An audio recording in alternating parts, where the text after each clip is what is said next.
On May 24th, FunSpot Atlanta dropped a bombshell on the coaster community, announcing their partnership with Rocky Mountain Construction on a new roller coaster for a park that features only two small fair-style coasters. On Tuesday at IAAPA, the company finally dropped the curtain, and we get a full look at what will be opening in 2022. So let's jump in.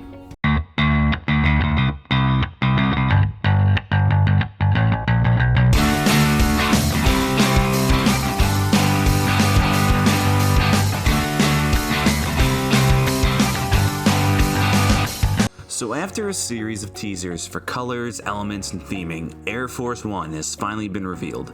The space travel theme, complete with NASA-inspired colors and an Atari-esque front car, will make this new $13 million investment really pop across that entire park. Now, compared to the Florida parks, this fun spot is really small, but it will now feature a world-class thrill machine. The coaster will feature 4 inversions over 3,400 feet of track with a 145-foot drop at 83 degrees and will hit speeds of 64 miles per hour. For some perspective, let's check where that ranks among the other RMC hybrids across the globe. Of the soon-to-be 16 RMC hybrids, the ride will be 9th in length, 8th in speed, tied for 2nd in inversions, 7th in height, and finally 4th in drop angle. Now that being said, this layout lends itself to feel very different than the rides around it on that list. A large portion of the RMCs that were turned into hybrids are more compact and square style layouts, where this is going to be a custom almost L-shaped layout that should definitely feel different than most RMCs. Now, of the 4 inversions, there are 2 0G rolls, a world's largest stall apparently, and a Raven turn that looks very much like a dive loop. Now, the stall and rolls are trademark RMC by now and should be expertly done, especially that roll that goes right over the existing building. That should offer some amazing head chopper effects because it looks so tight to the building.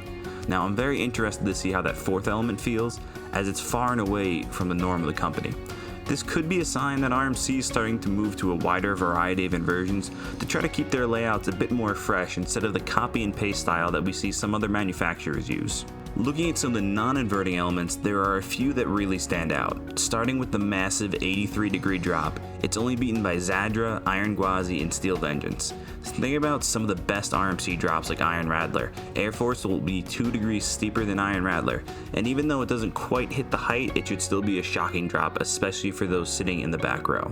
They should feel some massive negative forces.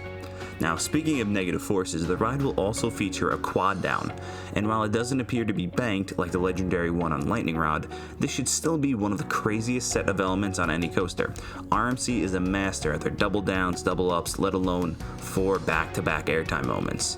And then you can also throw in a massive double up, Outer Bank Hill, and other off-axis airtime moments, and the only part of this ride that seems to be a little bit basic is that second turnaround back on the furthest part of the ride, which still looks to supply some serious laterals depending on how well this thing will hold its speed into that sharp turn.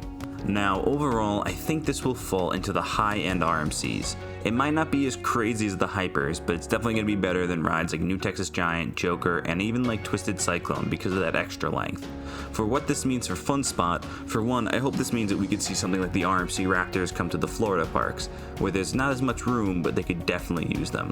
But more importantly, it means that this Atlanta park is going to see some serious investment in the future. There's no way this park is going to drop a $13 million roller coaster here and not continue to add new rides across the park and expand. Now, hopefully over the next 5 to 10 years, this grows into a park with 4 or 5 full-size roller coasters, and it could rival Six Flags Over Georgia, maybe a little bit. Now, the train has made it pretty clear that they own plenty of space for expansion here, so it would be really exciting to track. Side note, if $13 million is all it gets for a 150-foot RMC hybrid, then every park needs to add one of these things. I mean, it's half the price of most B&M Hypers and Gigas. I think this will bring in plenty of guests to the park, and then should the park continue to grow, maybe become a full destination for enthusiasts across the country. Of course, Air Force One has already done that, but even more so if they continue to add new and exciting rides. Look how many people drop by the pair of Florida parks when in the area just to ride things like White Lightning or Mind Blower. Now, if only Six Flags Over Georgia would sell a 2-park ticket with FunSpot Atlanta, that could be a real winner. But anyway, as for the other big IAAPA announcements, I will have a full summary video coming out next week to cover things like the new Gerstlauer and Chance GTX.